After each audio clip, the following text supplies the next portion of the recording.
বিসমিল্লাহির রহমানির রহিম। Honourable viewers, আসসালামু আলাইকুম।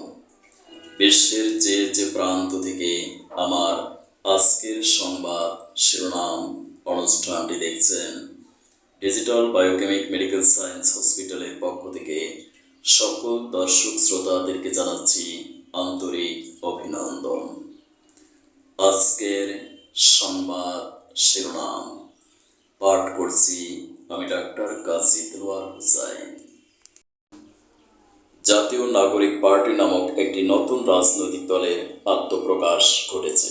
সাবেক উপদেষ্টা নাহিদ ইসলাম, আহ্বায়ক সদস্য সচিব আক্তার হোসেন সহ মোট 151 সদস্যের কমিটি ঘোষণা করা হয়েছে।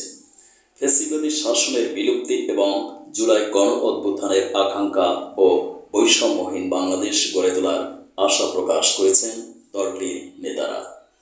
নাহিদ ইসলাম বলেন, ভারত ও পাকিস্তান বন্দীদের এদেশের রাজনীতির কোনো সুযোগ দেওয়া হবে না বলেও হুঁশিয়ারি দেন এই তরুণ নেতা।